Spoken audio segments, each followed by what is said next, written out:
من يهد الله فلا مضل له ومن يضلله فلا هادي له ونشهد أن لا إله إلا الله وحده لا شريك له ونشهد أن سيدنا ومولانا محمدا عبده ورسوله الذي أرسل رسوله بالحق بشيرا ونذيرا وداعيا إلى الله بإذنه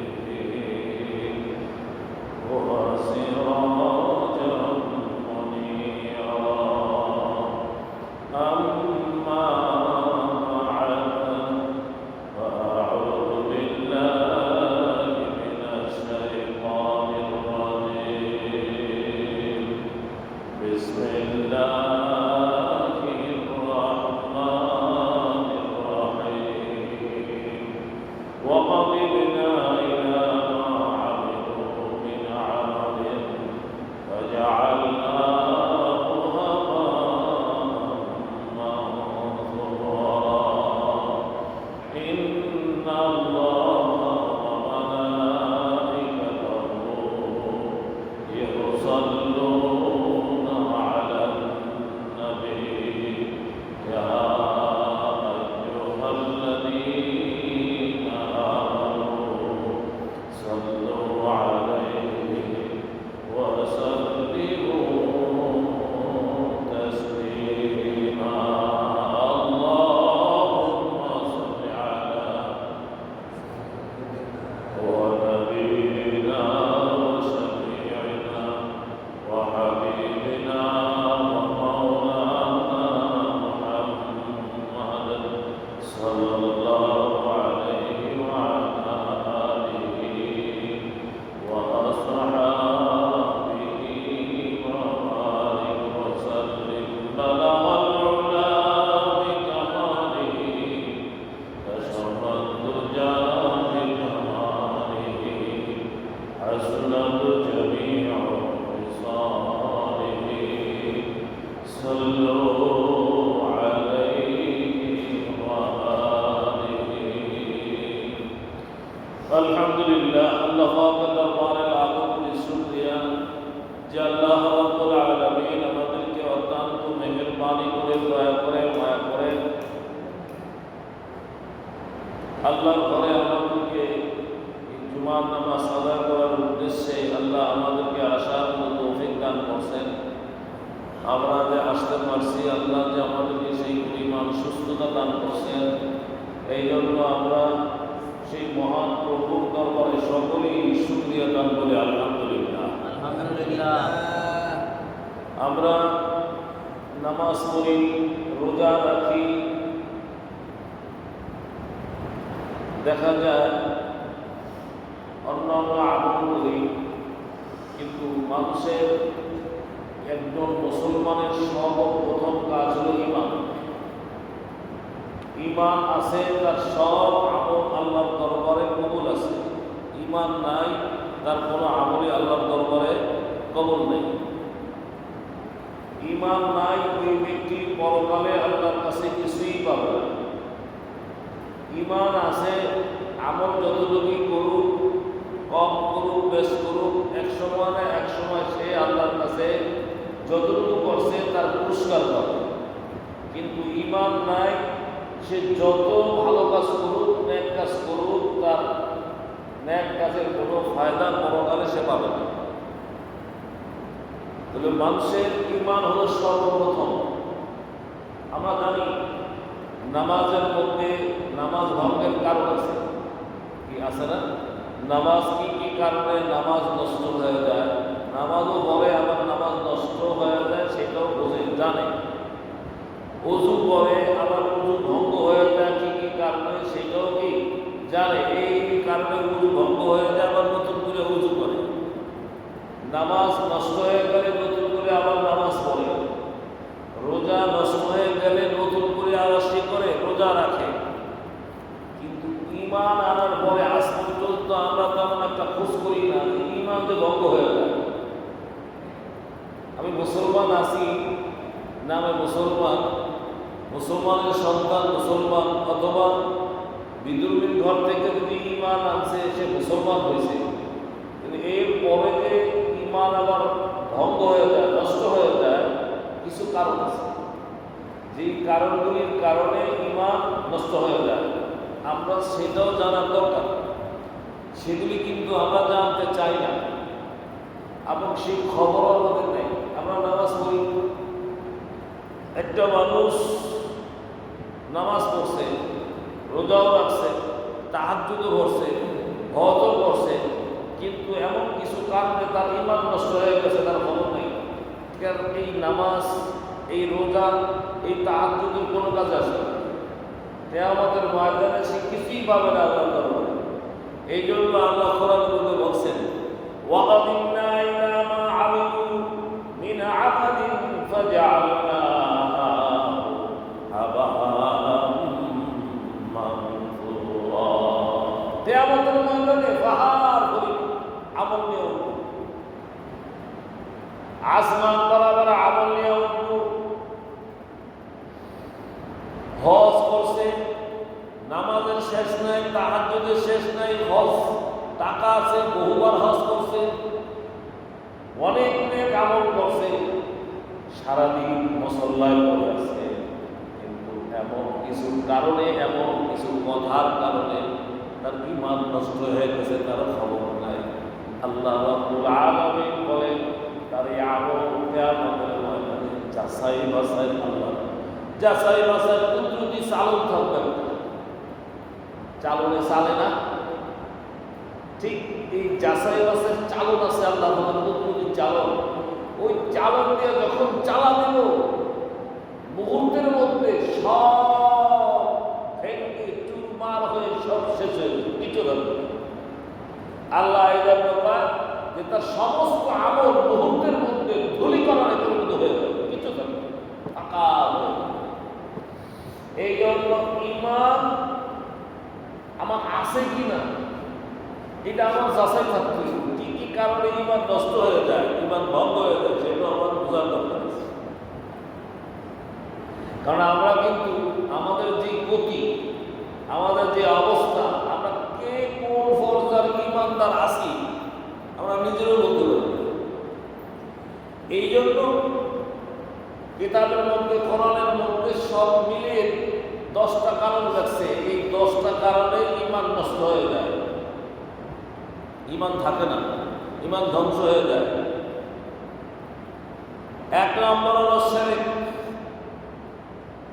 আল্লাহর সাথে শরীক করা। এই শিরক একটা হলো বড় শিরক, আর একটা হলো কুফর, আর একটা হলো মুনাফিক। কথা বুঝে আসছে? একটা হলো বড় শিরক, আর একটা হলো বড় কুফর, আর একটা হলো মুনাফিক। মূল হলো 3টা।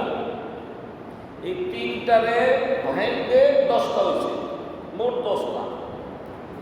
এই মূল হলো 3টা: শিরক, কুফর, মুনাফিক। এর একটা বললাম নেই। মুনাফিককে, মুনাফিক হলো নবীজির আমলে আল্লাহ রসুলের কাছে আসছে, আয়েশা বলছে কি, আমি ঈমান আনছি, নামাজও পড়ছে, কি করছে, নামাজও পড়ছে, রসুলের সাথে জামাতে নামাজ পড়ছে, রোজা রাখছে, রসুলের সাথে সমস্ত কিছু করছে, আমল করছে, কিন্তু আবার কাফের লোকে কইছে কি, মুশরিকদের সাথে বলছে কি কস, আমি তোমাকে দলে আছি, আমি কি তোমাকে দলে আছি। তাহলে রসুলের কাছে এসে মুখে করছে একটা, আর অন্তরে ছিল কি আর একটা। এদেরকে বলা হয় মুনাফিক।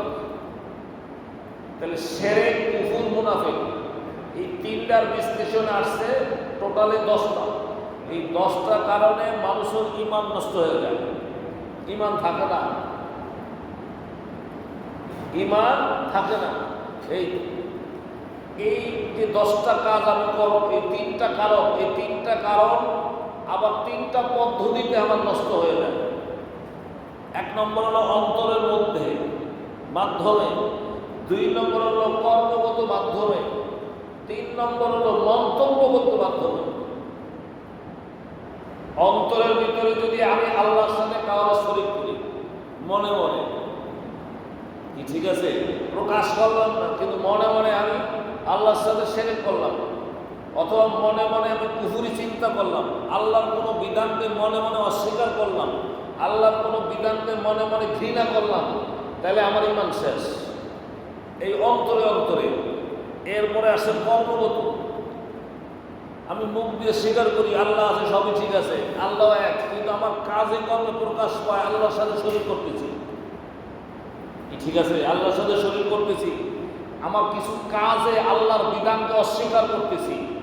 মুখ দিয়ে বলি আল্লাহ এক, আল্লাহ আছে, আল্লাহই সব কিছু করে, আল্লাহই সব কিছু পারে, মুখ দিয়ে সব স্বীকার করি, কিন্তু আমার কিছু কর্ম আছে, যে কর্মে আমি দেখাইতেছি যে আসলে আল্লাহর সাথে আরো কাউকে শরীক করতেছি, অথবা আল্লাহর কোনো বিধানকে আমি অস্বীকার করে চলছি আমার কর্মে। এই জন্য বলছে অন্তরের মাধ্যমে, কর্মের মাধ্যমে, মন্তব্যের মাধ্যমে। জবানে আমরা অনেক সময় আল্লাহর কিছু বিধানকে আমরা ঠাট্টা করি, বিদ্রুপ করি, অস্বীকার করি, কি করি কি এরকম কিছু কাজ আছে, যার কারণে বলা হয়েছে এই যে বড় শিরক, বড় কুফর, বড় মুনাফিক, এই 3টা পদ্ধতিতে। যেমন বড় শিরক যেটা, এই শিরকটা আমি অন্তরের মাধ্যমে আল্লাহর সাথে শরীক করি, অথবা আমার কর্মগত মাধ্যমে আল্লাহর সাথে শরীক করি, অথবা আমার মুখে জবানে মন্তব্যগত মাধ্যমে আল্লাহর সাথে শরীক করি।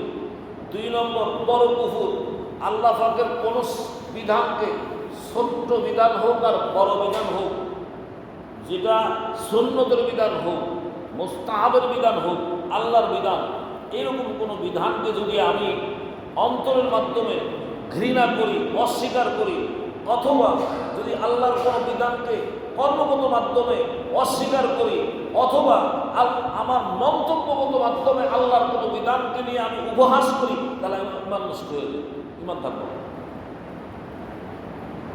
কথা বলছে এরকম মুনাফিক। এই মুনাফিকেরও 3টা, এদের ভেঙে 10টা হয়েছে, ওর 10টা কারণে ইমান নষ্ট। 1 নম্বর হলো আল্লাহর সাথে শরীক করা, এইটা হলো সবচেয়ে বড় কারণ। হাদিস শরীফের মধ্যে আছে, আল্লাহ রাসূলকে প্রশ্ন করছে, ইয়া রাসূলুল্লাহ, সবচেয়ে বড় পাপ কোনটি, সবচেয়ে বড় গুনাহ কোনটি? আল্লাহ রাসূল বলছে সবচেয়ে বড় পাপ হলো আল্লাহর সাথে শরীক করা, শরীক করা। আল্লাহ সব মাফ করবো, ক্ষমা করবো। আল্লাহ বলছে আমি আমার সাথে শরীক করবো, আমি ক্ষমা করবো। আল্লাহ বলেন আমি সব কিয়ামতের দিন ইচ্ছে করলে সব গুনাহ মাফ করে দেব। করছে, শাস্তির বিধানও রাখছি, কিন্তু ক্ষমাও করতে পারি। কি পারে কি পারে না? বাংলাদেশ যে কোনো দেশে অন্যায় করে, অপরাধ করে, অপরাধ প্রমাণিত হয়েছে, ফাঁসির কাস্টে ঝুলানোর অর্ডার হয়েছে, কিন্তু এরপরও সাধারণ ক্ষমা করার ক্ষমতা প্রেসিডেন্টের আছে কি নাই? আছে। প্রেসিডেন্ট একটা কলমের খোঁজা, তার সব কিছু 10টা খুন করছে, 20টা খুন করছে, অথবা আরও কিছু হয়েছে, সব প্রমাণিত হয়েছে, এরপরও যদি প্রেসিডেন্ট মনে করে দয়া বসিয়া তারা ক্ষমা করে দিব, একটা কলমের খোঁজা 10টা খুন না হয়ে যায়, তার ফাঁসির অর্ডার থেকে সে বাইসে যায়।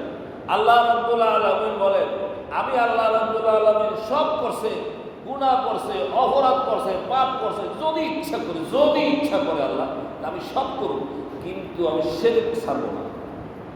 আমার সাথে শরীক করলে আমি সেই গুনাহ মাফ করব না। এখন আমাদের কিছু কর্মগত এই শিরকটা আমাদের ভিতরে বেশি চলে।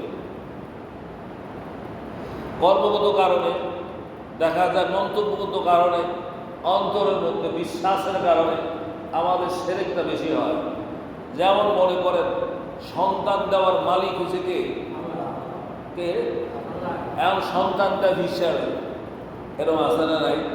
ওই যাত্রাবাড়ির দিকে অনেক হিসাব আছে, হ্যাঁ বলা দেয়, মাইয়া দেয়, এই হের কাছে যায় মানুষ ঘুরি ঘুরি দিয়ে লাইন দেয়। এরকম সন্তান দেয় আল্লাহ। সন্তান ছেলে হবে না মেয়ে হবে তাও জানে কে? আল্লাহ। বলবে হুজুর এখন তো কম্পিউটারে টেস্ট করে আগেই বলে দেয়। আরে বলে দেয় কোন সময়? যখন সন্তানটা রুহু আল্লাহ দান করে, ওই বাচ্চাটা পরিপূর্ণতা আল্লাহ দান করে। কিন্তু মার বাপ মিলনের পরে যে পানিটা দুজনের একত্রিত হয়, তখন কেউ জানে সন্তান ছেলে না মেয়ে? তখন দেয় কে? আল্লাহ দেয়। তাহলে সন্তান দেয় আল্লাহ, মেয়ে দিব না ছেলে দিব সেটাও জানে কে? আল্লাহ। সুতরাং এখন যদি আমি কই আমার ছেলে সন্তান দিব, অমুক হিসাবে দিব, অমুক দরগায় দিব, কি মাজারে মান্যত করে না? সম্পূর্ণ ছেলে। মাজারে মান্যত করা কি ছেলে? মাজার মাজার যে মাজারটাকে একটা কবর, কবরওয়ালার কি ক্ষমতা আছে আমার ছেলে দেওয়ার? কবরওয়ালার কি ক্ষমতা আছে আমার ধনী বানানোর? কবরওয়ালার কি ক্ষমতা আছে? কবরওয়ালার কোনো ক্ষমতা নেই। এখন আমি সেই মাজারে যে হুজা করি, মাজারে সেজদা করে, মাজারে যে বিভিন্ন জিনিস কি করে মান্যত দেয়, এটি সম্পূর্ণ শ্রেক, সম্পূর্ণ হারাম। এই হারাম কাজগুলি করা ঈমান থাকে না। টোটাল আল্লাহর সাথে শরীক করলে ঈমান থাকবো না। সব কিছুর ক্ষমতার মালিককে। আর আমি যদি বলি সব ক্ষমতার মালিক জনগণ, তাহলে ঈমান থাকবো? ঈমান থাকবো না। সব ক্ষমতার মালিক আল্লাহ, সর্বময় ক্ষমতার মালিক আল্লাহ নিজে বলছেন ইনিল হুকমু ইল্লা লিল্লাহ। এটা আল্লাহর কোরআনের আয়াত, ইনিল হুকমু ইল্লা লিল্লাহ। সব কিছুর ক্ষমতার মালিক আমি আল্লাহ। পৃথিবী আমার, দুনিয়া তৈরি করছি আমি, সকল সৃষ্টি করছি আমি, হুকুমও চলবো আমার। কথাটা বুঝে আসছে? হুকুম চলবার আল্লাহ। সকল ক্ষমতার মালিক হচ্ছে আল্লাহ। এখন যদি আমি ঠাট্টা ছলে বলি, যে কোনো বিষয় আমি বলে বলাই সব ক্ষমতার মালিক হয়েছে আল্লাহ, তুই আমি বলে বলাই জনগণ, তাহলে ঈমান থাকবো? ক্ষমতার মালিক আল্লাহ, কোনো মানুষ ক্ষমতার মালিক হতে পারে না। সব ক্ষমতার মালিক আল্লাহ, সকল ক্ষমতার উৎস হচ্ছে আল্লাহ, সব কিছুর মালিক হচ্ছে আল্লাহ। এরকম ভাবে দেখা যায় ইলেকশনের জনায় দল বেশি দেওয়া যায়। আমি নিজে দেখছি ফুটেজে একজন মুসলমান চেয়ারম্যানে ইলেকশন করে, হে ভোট হওয়ার লেগা হিন্দুদের আর কাজে দেই পূজা করে। এটা কি বুঝেন? চেয়ারম্যানের জন্য তার ইমানদার ধ্বংস করে দিচ্ছে। দুনিয়ার লোভে ইমান শেষ। কোন মূর্তির সামনে মাথা নত করা যাবে? আপনি মনে করেন বলাই আছে, অন্তরে কর্মগতভাবে মন্তব্যে যে কোনো উপায় আপনি যদি করেন তাহলে আপনার ইমান নষ্ট হয়ে যাবে। তাহলে এক নম্বর হলো শিরক। এই শিরক যুক্ত আমল আল্লাহর দরবারে কবুল হবে না। শিরক যুক্ত আমল আল্লাহর দরবারে কবুল হবে না। এই শিরক যুক্ত আমল করতে গেলে আল্লাহ রাব্বুল আলামিন সে আমল কবুল করবেন না। এই জন্য আল্লাহ কোরআনে বলছেন, ওয়াকাদিমনা ইলা মা আমিলু মিন আমালিন ফাজআলনাহু হাবাআম মানসুরা। আপনি আমি যে আমল করব, সে আমলটা হচ্ছে সম্পূর্ণ পরিষ্কার, নির্ভেজাল। এই আমল যদি আমি করি, কিয়ামতের দিনে যখন আল্লাহ রাব্বুল আলামিন যাচাই বাছাই করবেন, ওই যাচাই চলে সব ভাইঙ্গা চলে আল্লাহকে ধুলিকণা বানিয়ে দেবে, সব কিছু থাকবে না, তো সব নষ্ট হয়ে যাবে। এই জন্য আমি কি করব? আমার আমলটা হয়তো শিরক মুক্ত, একমাত্র আল্লাহ। আল্লাহ ছাড়া আর কারো কোনো ক্ষমতা নাই। রিজিক দাতা আল্লাহ, অসুস্থতা দেওয়ার মালিককে আল্লাহ, সুস্থতা করার মালিক আল্লাহ। ওষুধ খাইতে দিছে, এটা আল্লাহ পাক ওষুধ গাছের ভিতরে ওষুধের মধ্যে অ্যাকশন দিছে, কিন্তু আপনার রসুল খায়া আমাদেরকে সুন্নত হিসাবে দেখাই দিছে। কিন্তু এটা বলা যায় মানে ওষুধে আমার ভালো করে দিবে, এই ডাক্তারই আমার ভালো করবো, এই চিন্তা করলে সেরে দেবে। ডাক্তার আমার ওষুধ দিছে, কিন্তু তাওয়াক্কুল তোমার ভরসা থাকতে হবে কার উপরে? আল্লাহ। একই অসুখ, একই রোগ, একই মেডিসিন খায়, কেউ সুস্থ হয়, কেউ মরে। ঠিক কথা ঠিক নেবে? ঠিক। ডাক্তারও একজন, রোগও এক, মেডিসিনও এক। কেউ খায় সুস্থ হয়, কেউ খায় মরে। কথা ঠিক না? তাইলে ঔষধে যদি ভালো করতো তাহলে তো মরতো না। ডাক্তারই যদি ভালো করতে পারতো তাহলে তো মরতো না। এই জন্য আপনার আমার ভরসা থাকতে হইব আল্লাহর। কি ঠিক আছে না? আমার যতটুকু ক্ষমতা আছে, যেমন একটা লোকের ক্ষমতা আছে ঘরে সে ওয়াল করে আর ওয়াল করতে পারে, ক্ষমতা আল্লাহ তারে দিছে, ওগুলা কথা বেড়া দিয়ে দিলে আল্লাহ সেটা আবাদত করবো না। আবার কিছু লোক আছে লাখ লাখ টাকা নিয়ে ওগুলা হতার বেড়া ঘরের মধ্যে থাকে, কি থাকে কি থাকে না। এরকম বহু লোক আছে হাজার হাজার টাকা পকেটে লইয়া রাত্রে ঘুমাইতে ওগুলা হতার বেড়া, ওই বেড়ার মধ্যেই থাকে, থাইকে আর ঘুমায়, আল্লাহ তারে হেফাজত করতেছে, তার ক্ষমতা ওই পর্যন্ত আছে। কিন্তু যার ওয়াল পুরা করার ক্ষমতা আল্লাহ দিছে, হে যদি ওই ওগুলা ভাতা দিয়া বেড়া দিয়া থাকে, আল্লাহ সম্পদ হেফাজত করবো না। কারণ তোর ক্ষমতা দিছি যে ওই পর্যন্ত যাবি, তারপরে আমার উপরে ভরসা করবি, আমি আল্লাহ হেফাজত করবো। কিন্তু ওই ওয়াল দিয়া বেড়া দিয়া মনে করা দেবো না যে কইরা ভালাইছি আর আমার কেউ কিছু করতে পারবো না, এই চিন্তা করা ভুলইব। তাওয়াক্কুল থাকবো আল্লাহর উপরে, যে আল্লাহ আমার ক্ষমতা এই পর্যন্ত করছি, এবার ভরসা তোমার উপরে, তুমি যা করো। এইটা হলো নিয়ম। যাই হোক, তাহলে আমার একমাত্র সব কিছুর ক্ষমতা আল্লাহর হাতে, তার সাথে কারো কোনো শরীক করা যাবে না, কোনো মাধ্যম নাই। এরপরে 2 নম্বর হলো আল্লাহকে পাইতে হলে মাধ্যমে পাইতে হইব, অমুকের মাধ্যমে, অমুকের মাধ্যমে, এরকম করা খাজা হওয়ার মাধ্যমে আল্লাহরে পাইতে হইব, অমুকের মাধ্যমে আল্লাহরে পাইতে হইব, ভান্ডারের মাধ্যমে আল্লাহরে পাইতে হইব, অমুক হিসাবের মাধ্যমে আল্লাহরে পাইতে হইব, নাইলে আল্লাহর হওয়া হইব। এরকম চিন্তা করা কি হইব? ভুল হইব। হিসাবে আমাদের আল্লাহর, হিসাবে আমাকে আল্লাহর হওয়াই পারবো না, হিসাবে আল্লাহর হওয়ার রাস্তা আমরা দেখাই দেবো। পাওয়া এক কথা, রাস্তা দেখানো আর এক কথা। আমার পথ দেখাই পারবো, এই পথটা ভোলার পথ, যাওয়ার দায়িত্ব তোমার, আমি পথ দেখাই দিলাম, কিন্তু আমি তোমার ওই পথ নিয়ে দিতে পারবো না। কি কথা ঠিক আছে? তাহলে আমারে আল্লাহ পর্যন্ত পৌঁছে দেওয়ার দায়িত্ব হিসাবের না। কেউ যদি এই চিন্তা করে হিসাবে আমার আল্লাহ পর্যন্ত পৌঁছে দিব, অরিমান থাকবো। কথা কি বুঝে আসছে? বীরের কাম কি? বীর মানে সে পথ প্রদর্শক, রাস্তা দেখাইব। যদি হক্কানি ভিড় হয়, বাংলাদেশে তো ভিড়ের অভাব নাই, ভিড়ের অভাব আছে। কত হদের যে ভিড়, হিসাব বা আমি যদি ওরা যদি আমার যদি ভারই না করতে পারি হিসাব হয়েছি গা, তো খেয়ামত যদি ভার করে নিজে ভার হইতে করি খবর আছে। সুতরাং নিজে ভার হইলে না, তারপর আরেকটা চিন্তা হইব, নিজে আগে ভার হইতে হইব, তারপরে হিসাবের যদি আল্লাহ অনুমতি তাকে সুপারিশ কর, সে যদি সুপারিশ করার অনুমতি আল্লাহ দেয় তখন সুপারিশ করতাম। এটা হাদিসে আছে। কোরআনে হাফেজ, একজন কোরআনে হাফেজের আল্লাহ অনুমতি দিব যখন তুমি এরকম একেবারে জাহান্নামে যাওয়া ওয়ার্ডার হয়ে গেছে, এরকম দরজন্য করে আমি ক্ষমতা দিলাম তোমার সুপারিশ করার, তখন সুপারিশ করে যারে মনে চায় তুমি নিয়ে যাও, তখন সে সুপারিশ করা শুরু করো। কিন্তু অনুমতি দেওয়ার পর, এর আগে না। তো হে নিজে অনুমতি, নিজে বাঁচতে পারবো কিনা তার ঠিক নেই, যে তোমারে আমার নিয়ে দিব করতো। কি কথা ঠিক আছে না? তোমার আমার নিয়ে দিব করতো, সব ভণ্ডামি। সুতরাং কোনো মাধ্যম নেই, আল্লাহরে হওয়ার জন্য কোনো মাধ্যম চলবো না। কি ঠিক আছে? সে রাস্তা দেখাইব, আমার রাস্তা আমারই দূর হইতে, আমার রাস্তা আমারই দূর হইতে। কোনো মাধ্যমে পাই, কোনো মাধ্যমে পাই, ওই কয় না আল্লাহর দম রসুলের দিছে, আল্লাহর কাছে খালি কেন জানি কয়, আল্লাহর দম রসুলের দিয়ে আল্লাহর কাছে খালি।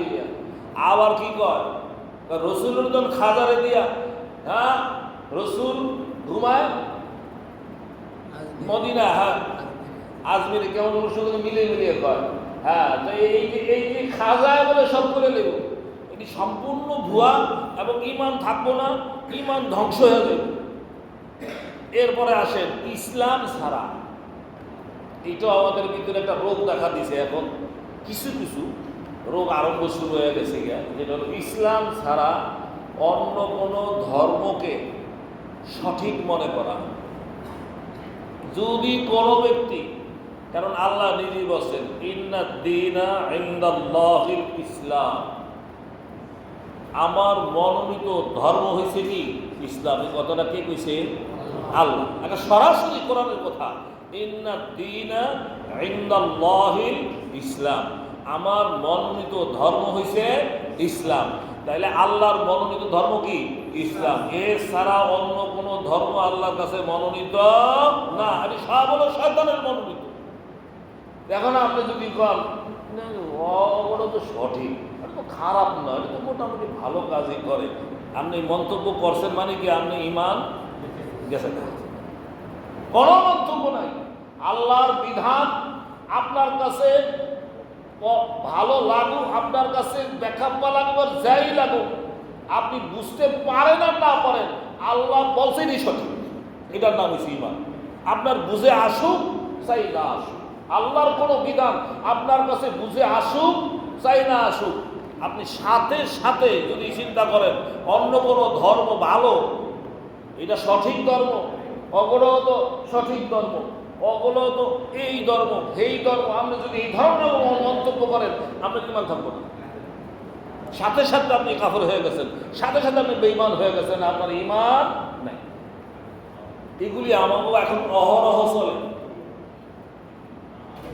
আমরা নিজেগুলা তো করি না ঠিক মতো, অন্যরা নিয়ে খুব প্রশংসা করি, কি এরকম করি না করি, খুব ভালো ধর্ম, এটা আমাদেরটা খুব সহি ধর্ম, সঠিক ধর্ম, এই ধরনের চিন্তাধারা বলা টোটালি ঈমান থাকবো না।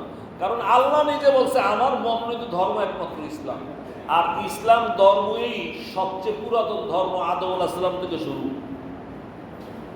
এক সময় এক এক নামে আসছে ইসলাম ধর্মটা, এই ধর্মটা আদম আলাইহিস সালাম থেকে শুরু হয়েছে, হয়তো বিধিবিধানে কিছু পরিবর্তন করা হয়েছে, এক সময় এই বিধান চলছে, এক সময় এইভাবে চলছে, এই নিয়ম নীতিগুলি চলছে একটু ঘুরে এগারাইয়া, কিন্তু মূল ইসলামই ছিল আদম আলাইহিস সালাম থেকে শুরু করে মুহাম্মদুর রাসূলুল্লাহ সাল্লাল্লাহু আলাইহি সাল্লাম পর্যন্ত ওই একটা ধর্মই ছিল ইসলাম। কথা বুঝে আসছে? যখন একটা আসছে পিছনটা রহিত হয়ে গেছে, যেটা নতুন আসছে সেটা চলছে, আবার একটা আসছে পিছনটা বাতিল হয়ে গেছে, নতুন করে আবার যারা আসছে, যেই নবী আসছে তারটা চলছে, এইভাবেই চলতে চলতে মুহাম্মদুর রাসূলুল্লাহ সাল্লাল্লাহু আলাইহি সাল্লাম পর্যন্ত যখন আসছে পিছনটা স্থগিত হয়ে গেছে। এখন কোরআন, এর আগে কোরআন যখন ছিল না ইনজিল, কথা বুঝে আসছে, ইনজিল যখন ছিল না তৌরাত, এইভাবে মানে একটা আসছে পিছনেরটার কার্যকারিতা স্থগিত হয়েছে, আবার আরেকটা আসছে পিছনেরটার কার্যকারিতা স্থগিত হয়েছে, এখন সর্বশেষ কোরআন আসছে, এখন কোরআন চললো, পিছনেরটা স্থগিত, পিছনের কার্যকারিতা কি স্থগিত, সেটা স্বীকার করতে হবে, এটা অস্বীকার করা যাবে না। কোরআন ওই সমস্ত কিতাবগুলিকে অস্বীকার করা যাবে না, কিন্তু স্বীকার করতে হবে, বিশ্বাস করতে হবে, স্বীকার করতে হবে, কিন্তু ওইটার আইন মানা যাবে না, আইন মানতে হবে কোনটা? কোরআন, যেহেতু এখন সর্বশেষ আল্লাহর কোরআন, এটা হলো বিধান। এই জন্য আমরা ইসলাম ছাড়া অন্য কোনো ধর্মকে আমরা স্বীকৃতি দিতে পারি না, এটা আল্লাহ বলছে স্বীকৃতি দেওয়া যাবে না, একমাত্র আমার মনোনীত হলো ইসলাম। সুতরাং ইসলাম ছাড়া অন্য কোনো ধর্মকে আমরা কোনো অবস্থা থেকেই গ্রহণযোগ্যতা দিতে পারবো না, স্বীকৃতি দিতে পারবো না, সেটা কর্মগতভাবেও না, মন্তব্যগতভাবেও না, অন্তরেও না। এরপর আসেন 4 নম্বর হলো মুহাম্মদুর রাসূলুল্লাহ সাল্লাল্লাহু আলাইহি সাল্লামের আদর্শ ছাড়া অন্য কোনো আদর্শ মানা যাবে না। যদি আমি মুহাম্মদুর রাসূলুল্লাহ সাল্লাল্লাহু আলাইহি সাল্লামের আদর্শ বাদে অন্য কোনো মতবাদকে স্বীকার করি, অথবা আমার কর্মের মাধ্যমে দেখাই, মন্তব্যগত মাধ্যমে দেখাই, অথবা আমি অন্তরে সেটাকে ভালোবাসি, বিশ্বাস করি, ঈমান থাকবে। কারণ আদর্শ মানবো কার? আল্লাহ। এই আদর্শ যে আল্লাহর মানবো, এটাকে আমার মন মতো না আল্লাহর নির্দেশ মতো? আল্লাহর নির্দেশ মতো। আল্লাহ নিজে বলছেন قل إن كنتم تحبون الله فاتبعوني يحببكم الله ويغفر لكم ذنوبكم والله غفور رحيم। রসুল আপনি তা করে বলেন, হে রসুল, হে নবী, আপনি তাদেরকে বলে দেন, যদি আমি আল্লাহর পথ পাইতে চাও, আমি আল্লাহর মহব্বত পাইতে চাও, আমি আল্লাহর রাজি করতে চাও, আমি আল্লাহকে খুশি করতে চাও, আমি আল্লাহকে মানতে চাও, তাহলে ওরা যেন আপনার ইত্তেবা করে। আপনি বলেন তোমরা আমার অনুসরণ করো, তোমরা আমার অনুসরণ করো, অনুকরণ করো। ভালোবাসার কথা কয় নাই, তোমরা আমার ভালোবাসো এই কথা বলে নেই। কারণ ভালোবাসা যে কোনো লোকেরই করতে পারে।